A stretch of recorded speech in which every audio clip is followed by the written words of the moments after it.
Listeners, it's time for another AI update, and we've got an extra treat here. Now, we always have Pavan on. He shares his wisdom, and I always love having him, and we're getting some great reviews. By the way, folks, thank you for liking and subscribing to our YouTube channel. We're getting some good impressions, and that is working.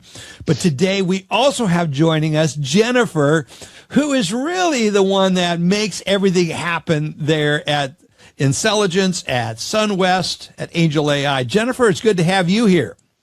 It's my pleasure, and thanks for your kind words, David. It's a team effort. It's not a single man's work. That interview we did with you where you told your story still gets listened to, and it's shared around so much. Pavan, thank you for coming in and being here. Here's what I want to go to today. Jennifer, you're so much a part of the success and really the one that makes things happen there. Pavan's got the vision. He directs and guides that, but then it takes someone who is really good at execution to make it happen. So here's the thing. I'm getting more and more, because of our AI updates, because of people know that my affiliation with Angel AI, specifically Pavan and you, Jennifer, they're calling me and going, Dave, we need to create something. Everyone feels like they need to compete by creating their own. I mean, they see this, they mistakenly see this as a SunWest app. Now, certainly it is connected, but it's separate. And the other thing that's happening is this: what's shocking more of these business owners, Jennifer, Pavan already knows the story, so I'm directing this one to you. But what they're finding is their employees, their underwriters are already using Angel AI, and they have no intention of selling the loan. And I discussed this with Pavan, and when one of the guys brought it up, he goes, please don't tell Pavan, but we're benefiting from it. So I shared with Pavan, and I called the guy back. He said, you weren't supposed to tell him. I said, he took it as the biggest compliment. He encourages you. In fact, he would love to have, if you run into any issues, he would love to hear about it. They want to learn, because that's how this thing is getting so good. So here's the question.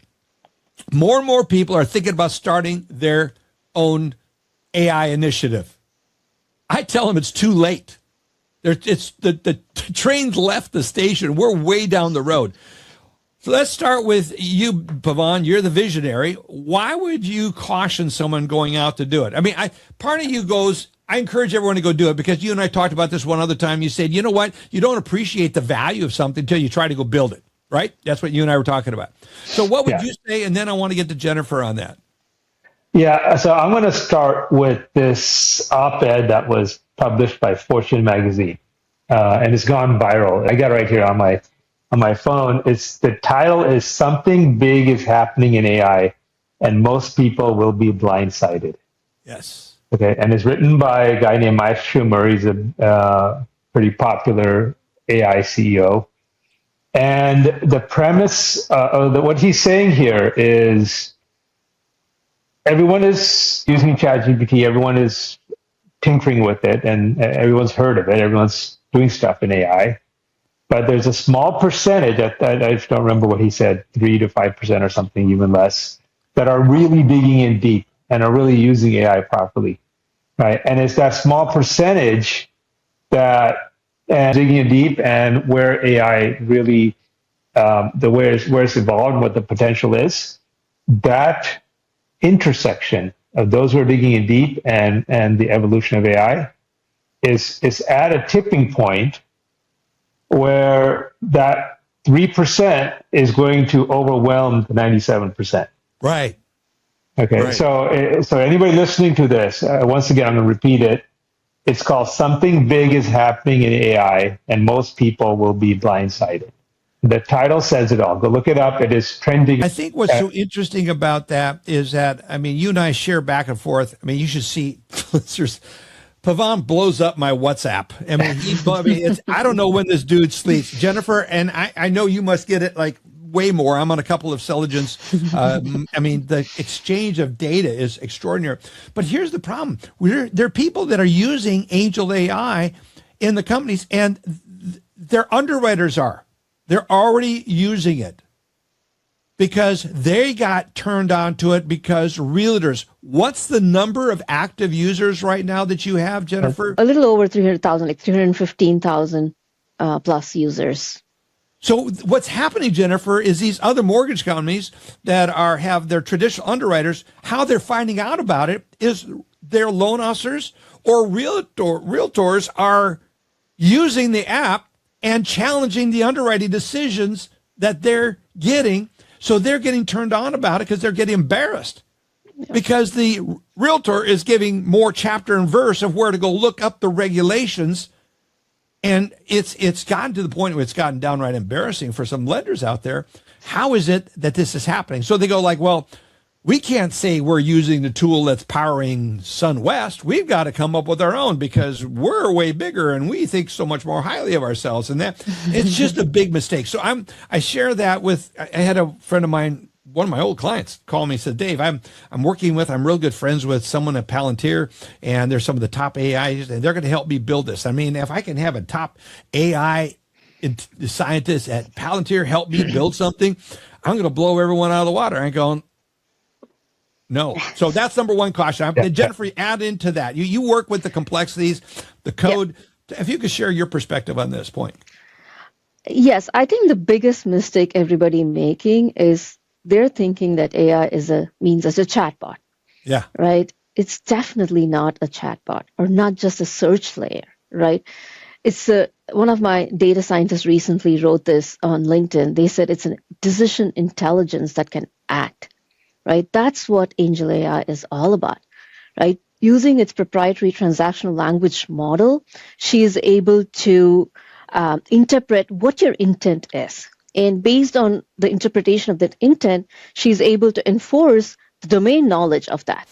So this is why Angel AI is an industrial AI with some deterministic decisions that she's able to make. And what that means is when an underwriter goes on Google or another chatbot or one of those leading lenders' AI, it is just a search engine.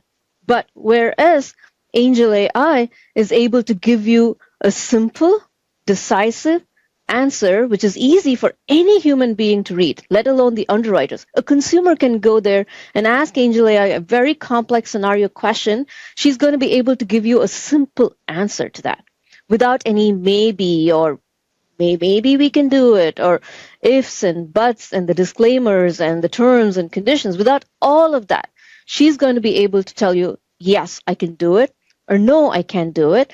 Yes, I can do it if you meet X, Y, Z in simple terms. This is why Angel AI is very, very popular among who actually want to use it and want a decision. It's not a simple chatbot, right? And the beauty of it is also, we didn't create an AI for the sake of creating an AI.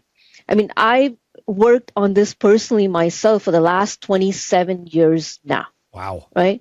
We didn't want to create an AI, right? I know Pavan's vision was to eventually build an AI. But what we did was we took this entire loan origination, closing, servicing process, and we broke that down into simple cells. We then worked on each and every single cell. And we implemented the rules, we implemented the decision engine, we implemented everything in pieces. And then we introduced a chat that incorporates all of this. So I know people go from chatbot to implementing rules, but we actually did the reverse.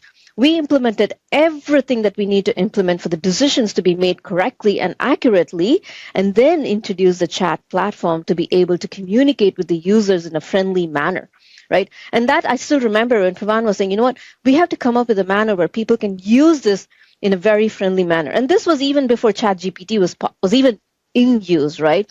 So That is when we used something, it used to be called Virtual Assist. Virtual Assist was nothing but a simple chat tool that our loan officers were able to use in order to communicate with, which is called Angel AI now, and get answers quickly, 24/7, right? So that's how Angel AI evolved. And this is why Angel AI is very different, and it is not comparable to any chatbot out there, because this is not just a chatbot. This is a decision engine. This is giving you rules, which is always 100% warranted personally by Pavan himself. And remember, Pavan is using his personal money to warrant these decisions because of everything I just said. And by the way, that's warranty, just so you go. So, I mean, if I use the free version, I get a warranty on every loan? No, it's if you're selling it to Pavan, if it goes into if it goes into SunWest, it's not a carte blanche to anybody, all 300,000 people using it because we're using SunWest's license to be able to warrant those decisions, right? So I can only honor those warrants if you send that loan to SunWest. If not, yes, you can still use it as a tool. You can get your answers out of her. You can use it to make some decisions. You can use her to calculate income. You can do everything.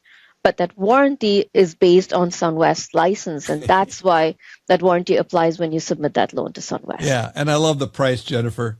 It's free. That's the price level. I mean, if it's free. And Pavan, every time we come up with you, I go like, that's a head scratcher. Why are you giving this away? I talk to people and they go like, what's his revenue model? And that's a whole nother podcast. We're going to get into some of the things. I can reassure you and your listeners, we're making plenty of money. Yeah, you're doing real well. Yeah. We're making plenty of money. Our asset base is $119 billion. Right. And if you take the top few lenders and you add them up, their net worth doesn't exceed 15 billion.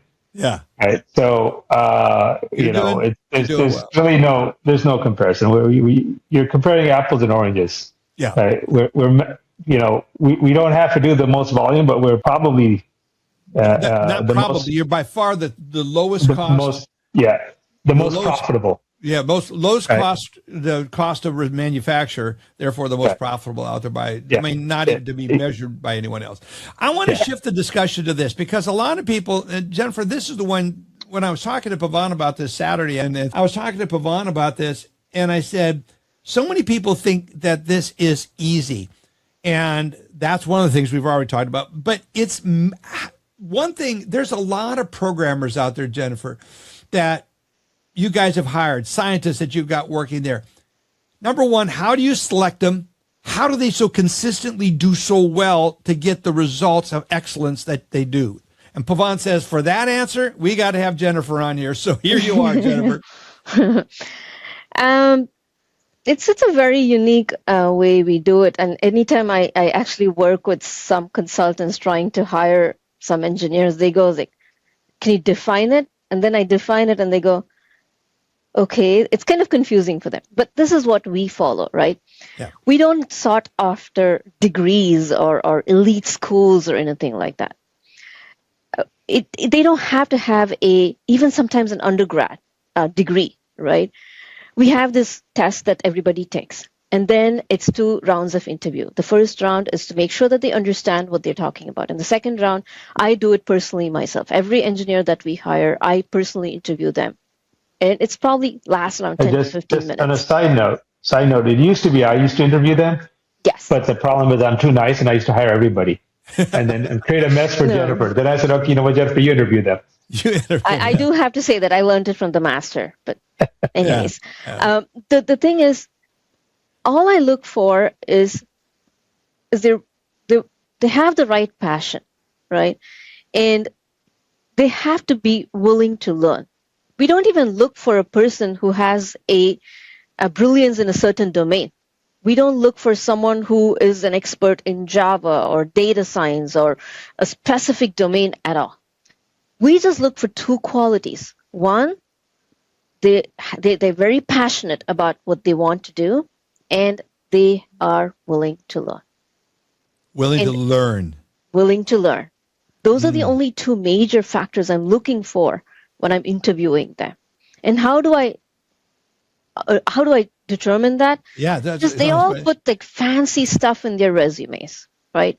You just pick one topic from there and have them explain it. In less than 10 minutes, you'll be able to say, 10 minutes is a long time, but in less than that, you'll be able to tell whether they really cared about what they were doing and they really know what they did, actually. If they can answer those 2 questions very clearly, then they'll be hired as an engineer in our team. And it doesn't stop there, right? The one thing that we train our engineers is discipline. The most thing that the engineers, even the best of the best, lack is discipline. Yeah. When you don't have that discipline, you're never going to be able to execute whatever it is. And engineering is the same way. You have to have the discipline. We train them on the discipline. We train them what is the most important value for an engineer. It's not about writing the state of the art code out there, because ChatGPT, as everybody says, can write code. But you are not just a software developer. You're an engineer. You have to understand the problem that the user is facing. You need to understand what the user actually wants. And then implement it in your own innovative manner. We give them the autonomy to implement an innovative solution to the problem that they're seeing. They have to see the problem from the users directly. And once you give them these tools and train them the discipline, they will come up with an innovative solution that nobody else can create. And we make them responsible and take full responsibility on that project, from listening to the user, understanding the problem, and solving it, and showing it to the user and having the user accept it as a solution. End to end, they are responsible. They don't have, I don't have like a team of engineers, one person working on so-called backend, one person working on the so-called front end, on the middleware layer, the database layer. I don't have different engineers working on different layers of the project. So our teams are very small, and they work on that project. That's how Rolls-Royce is made. They have a team that builds the whole car. That's why it's so expensive. It is a much more expensive process than an assembly line. Rolls-Royce, Bentley, some of the most finest cars are built from beginning to end by the same team, and it sounds like that's what you're talking about. That's why our engineering team is a very flat architecture, and it has small groups like of 1 or 2 engineers depending on the complexity of the project, and that's it. There's no middle layers. Anytime I introduce a middle layer, the efficiency you have to understand about software engineering, it's not like building a house. Where if you build a house, you have to create this Gantt chart where you got to pour the foundation first, and you got to put the sticks up, and then you got to do this, right? Because they're interdependencies. Right. But in software, you could do everything at the same time. Now that bends my mind. I'm sorry, I can't get my head wrapped around that I've been living in a world of dependencies because I've been in the mortgage industry. We can't do this until this happens. I mean, so the same thing, right? Mortgage industry is the same thing. People always think, like, even when I'm going to shift a little bit here to talk about SunWest, because people say, we tell them, don't wait for all the documents to come in at a time. Just submit as and when you get it. Hey, how come you're going to know because the system tracks it. The AI tracks it. She knows that you've submitted the bank statements, and she will see if there's any relevance to the income documents, right? Sometimes the pay stubs are reflected on your bank statement. She'll be able to use that. Then you submit the pay stub. She's going to be able to relate the 2 documents and compare and make sure if there's any differences, ask the questions, right? So the AI is built exactly the same way as the engineering team is built. It's different. Yeah, right? I mean, that's one of the reasons the cost of production and speed is so fast, right? And when a loan application starts at SunWest, it all happens in parallel and instantly. As everything is prepared from the minute the application is taken, is prepared for closing at that spot. Some of the realtors don't even believe. Right. What's the missing documents, and just wait for those to come in. That's it. Yeah. Well, and it's, Pavan, I always enjoy interviewing you, but it's always just adds another dimension when we get Jennifer in on these interviews. Jennifer, we're trying to keep these to 20 minutes so we have people wanting to come back and listen more.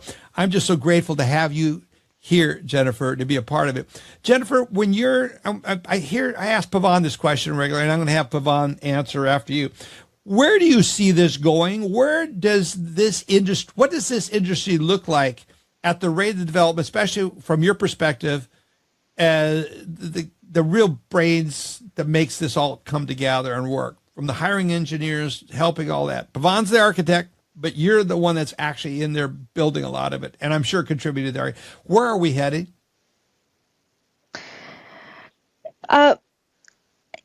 People are not adapting to it as fast as we want them to, right? I mean, we said true. Like we have 300,000 plus users in the platform. Maybe 2% of them, a little over, maybe around that number, is only 2% of the loan officers are actually actively using it.